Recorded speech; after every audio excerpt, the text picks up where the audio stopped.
Si ces coupures-là se confirment, bien, on peut s'attendre au même scénario que l'année passée, où on avait vu des centaines de profs se faire renvoyer partout au Québec, des milliers d'élèves qui s'étaient fait renvoyer à la maison. Les prévisions budgétaires pour l'année prochaine en francisation sont préoccupantes. Le Centre Saint-Michel à Sherbrooke pourrait perdre la moitié de son budget dès la rentrée. Ça pourrait donc avoir des répercussions directes sur les enseignants, mais aussi sur les élèves qui désirent apprendre le français. Ça nous inquiète beaucoup parce que c'est ça, on voit vraiment qu'on est encore au seuil du démantèlement de nos groupes. Si nos élèves se font renvoyer dans les autres services du MIFI, ces services-là vont devenir très contingentés. Donc, on a peur que l'accessibilité à la francisation en mange tout un coup. Si le MIFI ne devait pas combler le manque à gagner et donc on devait couper à l'éducation des adultes, mais premièrement, on va perdre l'expertise. C'est des enseignants qui sont qualifiés, qui enseignent depuis des années à cette clientèle-là.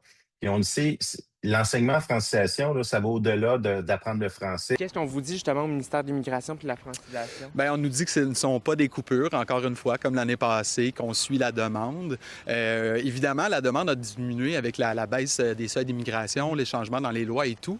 Sauf qu'on n'est pas dupe. On voit vraiment qu'il y a encore une demande parce que si on va de l'avant avec les coupures qui nous sont annoncées actuellement, par exemple au Centre Saint-Michel, mais aussi dans beaucoup de centres au Québec, on peut s'attendre à ce que les élèves qui sont actuellement dans nos groupes en train d'apprendre le français ne puissent pas poursuivre leur formation l'année prochaine. Selon le Centre de services scolaires de la région de Sherbrooke, il y avait des classes incomplètes au Centre de francisation Saint-Michel cette année, mais précise tout de même que le plan budgétaire est toujours en évolution. Nous, ce qu'on nous dit, c'est qu'il y a environ une quinzaine de personnes qui attendraient pour commencer des cours au Centre Saint-Michel à Sherbrooke.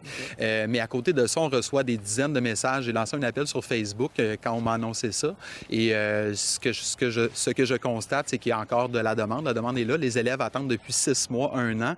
Des élèves qui sont tombés entre deux chaises avec tout ce qui s'est passé l'année dernière. Pour le personnel, c'est la deuxième année d'affilée qu'ils vivent ça. Lorsqu'on dit prendre soin de nos gens, là, de faire vivre pendant une deuxième fois ce genre de situation-là, c'est pas quelque chose qui rend la profession attractive. C'est pas de cette façon-là qu'on va garder nos profs qualifiés dans le réseau. On peut-tu prendre soin de notre personnel? L'expertise, elle ne pourra pas être remplacée à court terme.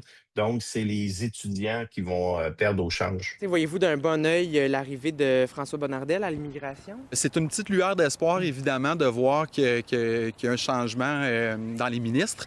Mais par contre, avec les annonces qu'on nous fait actuellement, puis c'est pas seulement au Centre Saint-Michel, là, c'est à l'échelle de la province qu'on reçoit les mêmes annonces actuellement et même à hauteur de 75 dans certains centres. Le Centre de services scolaires de la région de Sherbrooke donnera plus d'informations sur les ressources au Centre Saint-Michel lors de la rentrée scolaire en août 2026. À Sherbrooke, Marc-Antoine Mailloux pour Nouveau Info.